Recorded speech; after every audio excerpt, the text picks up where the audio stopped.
Hello বন্ধুরা, কেমন আছো সবাই?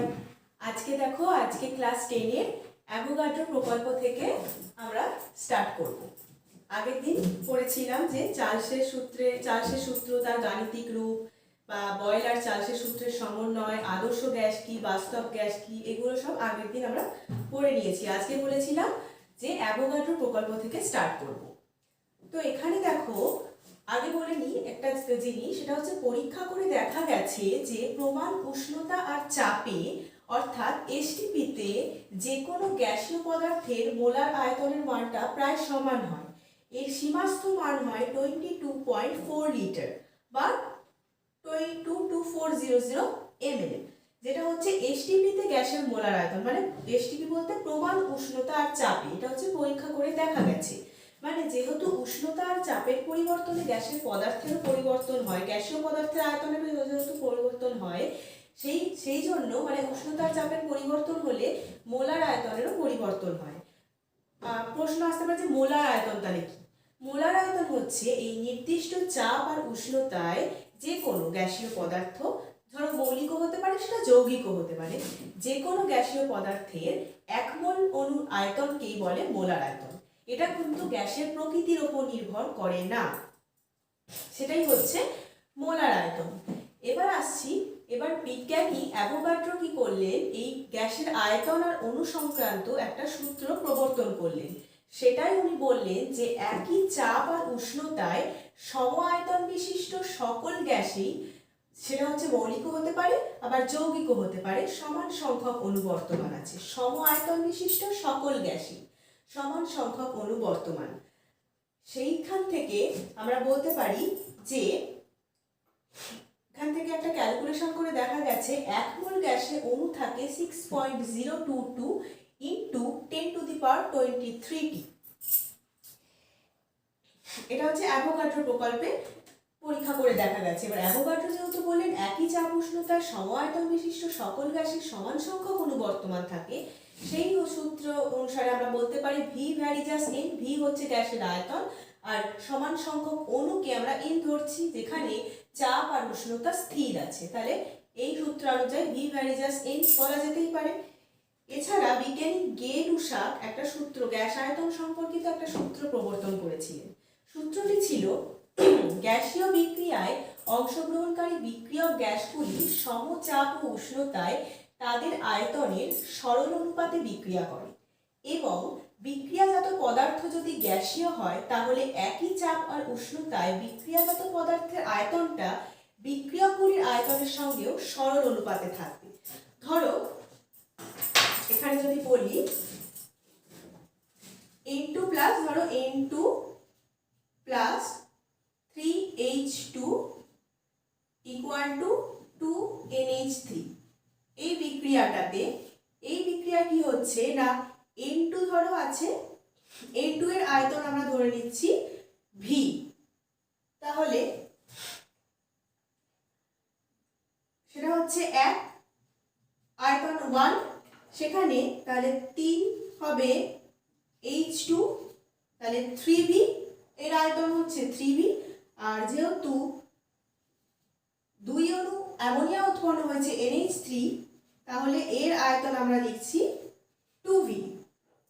ঠিক আছে, তাহলে এটা কি হচ্ছে না 1:3:2 এই সরল অনুপাতে আছে।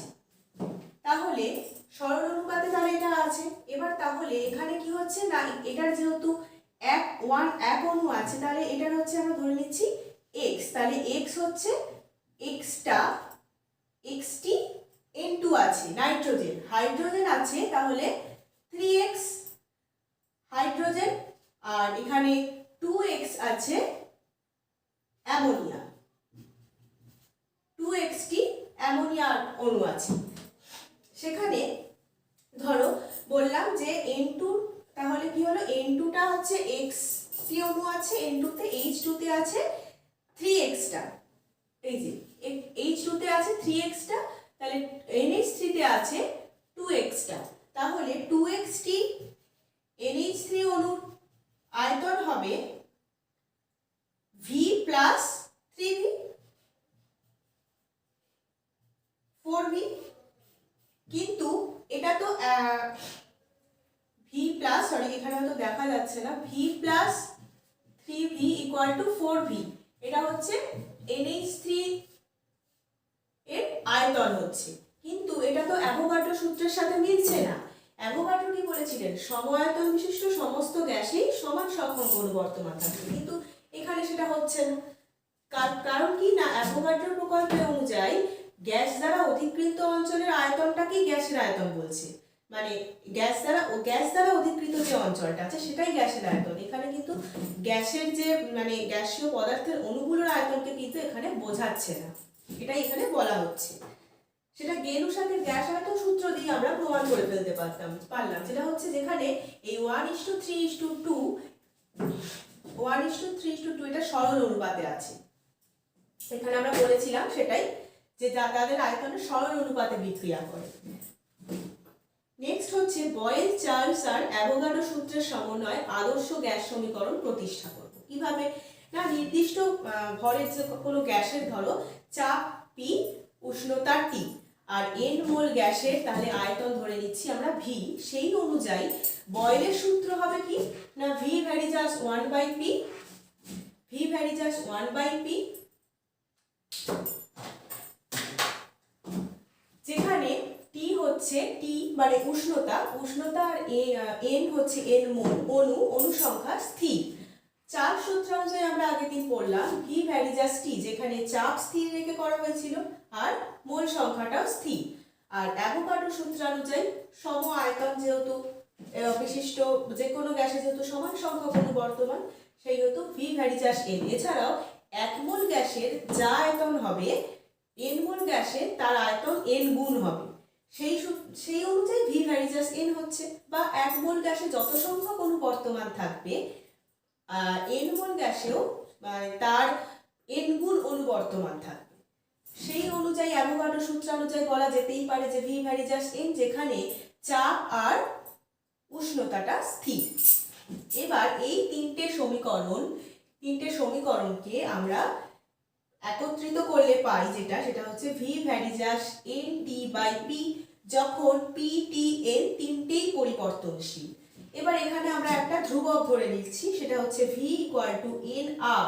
এই আরটাকে আমরা ধ্রুবক ধরছি, V equal to n R T by P, বা P V by T equal to n R, বা P V equal to n R টি।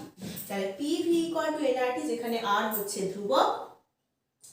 যদি ধরো এন, এখানে এন মোল সংখ্যা ধরো 1, তাহলে PV equal to R T হবে, PV by T equal to R হবে।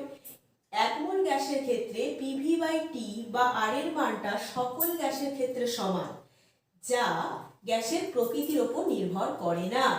তাই এই আর ধ্রুবককে, যেহেতু এটা গ্যাসের প্রকৃতির উপর নির্ভর করছে না বা এক মোল গ্যাসের ক্ষেত্রে এর মানটা সবার ক্ষেত্রেই সমান, তাই জন্য একে মোলার গ্যাস ধ্রুবক বা সার্বজনীন গ্যাস ধ্রুবক বলে। এই যে পিভি ইকুয়াল টু এনআরটি সমীকরণ আমরা প্রতিষ্ঠা করলাম বয়েলের সূত্র, চার্লসের সূত্র আর অ্যাভোগাড্রো সূত্র থেকে, তো সেটাই হচ্ছে এখানে আদর্শ গ্যাসের সমীকরণ এন মোল গ্যাসের জন্য। কারণ আমরা পিভি ইকুয়াল টু এনআরটি ধরেছি, তাহলে এক মোল গ্যাসের জন্য তাহলে এন ইকুয়াল টু 1 ধরলে পিভি ইকুয়াল টু আরটি। এই যে এখানে লিখলাম এন যদি 1 হয় তাহলে পিভি ইকুয়াল টু আরটি। এটা হচ্ছে আদর্শ গ্যাসের সমীকরণ, পিভি ইকুয়াল টু এনআরটি। এইখান থেকে অনেক ম্যাথস আসে, সেটা আমরা পরে দেখছি। এছাড়া লেখচিত্রের সাহায্যে যদি আদর্শ গ্যাস সমীকরণ প্রতিষ্ঠা করা হয়, সেখানেও কিন্তু একটা সরল রেখাই পাওয়া যায়। দেখো একটা সরল রেখা পেয়েছি, যেখানে মূল বিন্দুকে ছেদ করেছে সেটা শূন্য বিন্দুতে ছেদ করেছে। এবার আর এই যে মোলার গ্যাস ধ্রুবক বা সার্বজনীন গ্যাস ধ্রুবক আমরা যাকে বলছি, তার তো একটা একক আছে, ইউনিট আছে। ধরো এন মোল গ্যাসের জন্য আদর্শ গ্যাসের সমীকরণ আমরা এই মাত্র করলাম পিভি ইকুয়াল টু এনআরটি, তাহলে আর ইকুয়াল টু এখান থেকে বের করে নিতে পারি। আর সমান তাহলে হবে পিভি বাই এনটি, তাহলে পি ইন্টু ভি, এ by N into T. P মানে চাপ, ইন্টু ভি মানে আয়তন, বাই এন হচ্ছে মোল সংখ্যা, টি হচ্ছে তাপমাত্রা। তাহলে চাপ সমান আমরা প্রথমেই এই চাপটা শুরুতে করেছিলাম বল বাই ক্ষেত্রফল, P equal to force by area. তো সেখানেই বল বাই ক্ষেত্রফল স্কোয়ার, এখানে চাপেরটা লিখলাম, ইন্টু আয়তন ক্ষেত্রফল কিউ বাই মোল সংখ্যা ইন্টু তাপমাত্রা। এবার ক্ষেত্রফল এটা একটা রইল, এটা কেটে গিয়ে তাহলে বল ইন্টু ক্ষেত্রফল হয় কার্য, তাহলে বাই মোল সংখ্যা ইন্টু তাপমাত্রা। এবার আমরা কার্যের একক যদি জানি আর মোল সংখ্যার একক যদি জানি আর তাপমাত্রার একক, এটা করে নিলেই আমরা আর এর একক পেয়ে যাব। সেখান থেকে আমরা পেলাম যে কার্যের একক হচ্ছে জুল অর আর্ক, এসআই পদ্ধতিতে হচ্ছে জুল আর সিজিএস পদ্ধতিতে হচ্ছে আর্ক। মোল সংখ্যাকে এম ও এল মোল এইভাবেই লেখে। আর তাপমাত্রা এখানে কিন্তু পরম স্কেলে উষ্ণতার পাঠের মানে পরম স্কেলে উষ্ণতাটাকে নিয়ে আলোচনা হচ্ছে, তাই জন্য তাপমাত্রার এখানে একক এখানে কেলভিনকেই ধরা হচ্ছে। তাহলে এসআই পদ্ধতিতে আর এর একক হলো যে mole to the power -1 K to the power -1। আর এসআই পদ্ধতিতে আর এর মান হচ্ছে, এটা মনে রাখতে হবে যে 8.31, ঠিক আছে। আর সিজিএস পদ্ধতিতে আর এর মান হবে আর mole to the power -1 K to the power -1। আর সিজিএস এ হচ্ছে যে আর এর মান হচ্ছে 8.31 into 10 to the power 7 erg mole inverse K inverse. এইটা হচ্ছে যে এই দুটো মান থেকে আমরা ম্যাথসের ক্ষেত্রে কাজে লাগবে। যখন ধরো এন বার করতে দেবে তখন কি হবে, এন যদি বার করতে দেয় যে মোল সংখ্যা কত বের করতে দিল, তখন এনটা এদিকে যাবে, পিভি বাই আরটি হবে, পিভি বাই আর এখান থেকেই পাবো এই যে N equal to PV by RT. তখন আর এর মানটাও না জানলে তো হবে না, ওই টি এর মান বা পিভি এদের মান যে এককে দেওয়া থাকবে সেই অনুযায়ী আর এর মানটা বসাতে হবে। যদি এসআই পদ্ধতিতে দেওয়া থাকে এসআইতে বসাতে হবে, সিজিএস এ দেওয়া থাকলে সিজিএস এ বসাতে হবে। দেখো সেরকম একটা অঙ্ক এখানে দিয়েছি, সেটা হচ্ছে 1200 লিটার আয়তনের একটা বেলুনকে যদি 27 ডিগ্রি সেলসিয়াস উষ্ণতায় 83.1 সেমি পারস্তম্ভের চাপে H2 গ্যাস দ্বারা ভর্তি করতে কত মোল হাইড্রোজেন লাগবে। তাহলে এখানে আমাদের মোলটা বার করতে বলেছে, মানে এন বার করতে বলেছে। সেই হেতু এখানে টি ভি পি এগুলো দেওয়া আছে, ধরে নিচ্ছি যে এন মোল H2 গ্যাস লাগবে। তাহলে এন ইকুয়াল টু এই মাত্র বললাম পিভি বাই আরটি, মানগুলো বসিয়ে নিলে এত মোল পাওয়া গেল। এবার আসছি গ্যাসের গতীয় তত্ত্বের স্বীকার্য সমূহ। গ্যাসের গতীয় তত্ত্ব অনুসারে বলা হয়েছিল যে সকল গ্যাসই অসংখ্য অণু নিয়েই গঠিত। অবশ্যই তবেই না গ্যাসীয় পদার্থের অণুগুলো অত মানে আকর্ষিত হচ্ছে। তো সকল গ্যাসই অসংখ্য অণুর সমষ্টি, মানে একই গ্যাসের অণুগুলো একই রকম, কিন্তু আলাদা গ্যাস হলে তাদের কিন্তু সেই অণুগুলো পরস্পর আলাদা হয়। গ্যাসের অণুগুলো বিন্দুভর, এই বিন্দুভর বলে, মানে এটা গ্যাসের গতীয় তত্ত্ব অনুসারে বলা হয়েছে যে গ্যাসের অণুগুলো বিন্দুভর। তার কারণ এর জন্যই কিন্তু পাত্রের আয়তনের তুলনায় ওই গ্যাসের অণুগুলোর আয়তন খুবই কম হয়। গ্যাসের অণুগুলো সর্বদাই গতিশীল, মানে এদের গতি এলোমেলো, নিজেদের মধ্যে পাত্রের দেয়ালের সাথে ধাক্কা খাচ্ছে। গ্যাসের অণুগুলি সর্বদা নিজেদের মধ্যে ও পাত্রের দেয়ালের সাথে ধাক্কা খায়, এটাও কিন্তু গ্যাসের গতীয় তত্ত্ব অনুসারে বলা যায়। গ্যাস অণুগুলোর কোনো স্থিতিশক্তি নেই, মানে গ্যাস অণুগুলির মধ্যে বা নিজেদের মধ্যে বা পাত্রের দেয়ালের সাথে কোনো আকর্ষণ বা বিকর্ষণ বলেরা অনুভব করে না। সেই জন্য এটা কোনো ব্যাপারে কি কোনো স্থিতিশক্তি নেই, সম্পূর্ণ যা শক্তি আছে সবটাই গতিশক্তি এদের। গ্যাসের অণুগুলোর বেগে আর গ্যাসের চাপের উপর উষ্ণতার প্রভাব কি হবে না, গ্যাসীয় পদার্থের উষ্ণতা যত বাড়ছে গ্যাসীয় অণুগুলির গতিশক্তি, এই সাইনটা হচ্ছে যে এই সাইনটা হচ্ছে ইনক্রিজ করা বোঝায়, আর এটা অপোজিটে থাকলে সেটা ডিক্রিজ করা বোঝায়। তো গ্যাসের উষ্ণতা যত ইনক্রিজ করছে গ্যাস অণুগুলির গতিশক্তি তত ইনক্রিজ করছে, কারণ গ্যাসের গতীয় তত্ত্ব অনুসারে তো বলাই আছে যে গ্যাস অণুগুলির গড় গতিশক্তি হচ্ছে পরম উষ্ণতার সাথে সমানুপাতিক। তার মানে তো উষ্ণতা বাড়লে গতিশক্তি বাড়বে, গতিশক্তি বাড়ছে বলে অণুগুলোর গড় বেগও বাড়ছে। তখন গ্যাস অণুগুলি পাত্রের দেয়ালে আরো জোরে ধাক্কা মারছে, যত বেগ বাড়বে আরো এতে ধাক্কা দেওয়ার জোরটাও বাড়বে। তখন দেয়ালের একক ক্ষেত্রফলে প্রতি সেকেন্ডে ধাক্কার সংখ্যাটাও বৃদ্ধি পাচ্ছে। তখন কি হচ্ছে না, এই কারণে দেয়ালের একক ক্ষেত্রফলে লম্বভাবে যে প্রযুক্ত বলটা, সেই বলটা ইনক্রিজ করছে, ফলে কি হচ্ছে, চাপ বাড়ছে। এই রকম ভাবে যদি এক্সামে আসে, ধরো গ্যাসের অণুগুলির বেগের আর গ্যাসের চাপের ওপর উষ্ণতার প্রভাব আলোচনা করো, তুমি এইভাবেও লিখতে পারো বা ভাষাতেও লিখতে পারো, এইভাবে লিখলেও ভালো অবশ্যই। আর ভাষাতেও লিখতে পারো যে গ্যাসের উষ্ণতা যদি বৃদ্ধি পায় তখন গ্যাস অণুগুলির গতিশক্তি বৃদ্ধি পায়, তখন অণুগুলির গড় বেগ বৃদ্ধি পায়, সেই কারণে গ্যাস অণুগুলি পাত্রের দেয়ালে আরো জোরে ধাক্কা মারে, তখন ধাক্কার সংখ্যা বেড়ে যায়, লম্বভাবে প্রযুক্ত বল বৃদ্ধি পায় বলে চাপ বেড়ে যায়, এভাবেও লেখা যেতে পারে। এবার আদর্শ আচরণ থেকে বাস্তব গ্যাসগুলির বিচ্যুতির দুটো কারণ আছে, সেটা হচ্ছে অণুদের ক্ষুদ্র কিন্তু সসীম আয়তন। একটু আগেই গ্যাসের গতীয় তত্ত্ব অনুসারে বললাম যে গ্যাস অণুগুলি বিন্দু ভর। দেখো এখানে এখানে বললাম যে গ্যাসের অণুগুলি, যে গতীয় তত্ত্বের শিকার যেতে গ্যাসের অণুগুলি বিন্দু ভর, সেই জন্য পাত্রের আয়তনটা কি হয় না, পাত্রের আয়তনটা তুলনায় এর আয়তন মানে অণুগুলোর আয়তনটা খুবই কম হয়।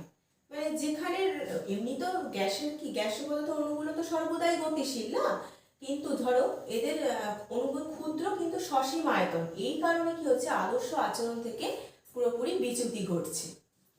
আর একটা আছে কারণ হচ্ছে আন্তরাণবিক আকর্ষণ বলের উপস্থিতি।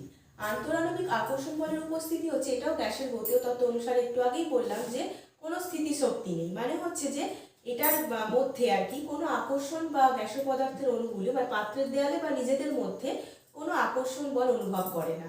কিন্তু ধরো একটা গ্যাসের অণু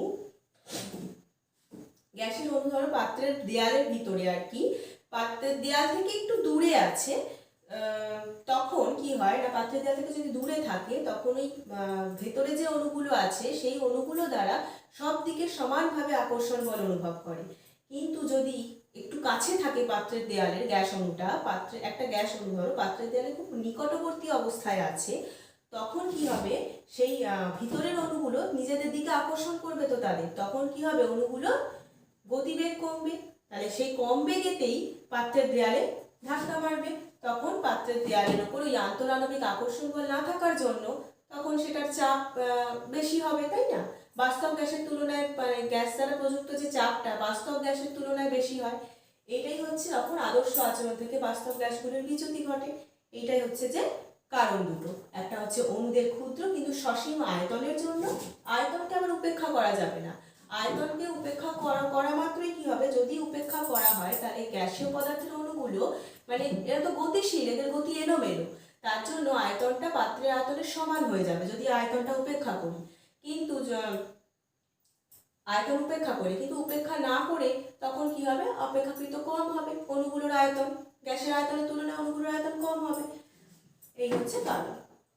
তো এই চ্যাপ্টারটা এখানেই কমপ্লিট হয়ে গেল আমাদের, সব টপিকসগুলোই কভার হয়ে গেছে, আজকে শেষ হয়ে গেল। আর হোমওয়ার্কগুলো একটু লিখে নাও, চার্লসের সূত্রটি লেখো, এই সূত্রের গাণিতিক রূপটা লেখো, উষ্ণতার পরম স্কেল বলতে কি বুঝি এগুলো আগের দিন পড়িয়েছিলাম।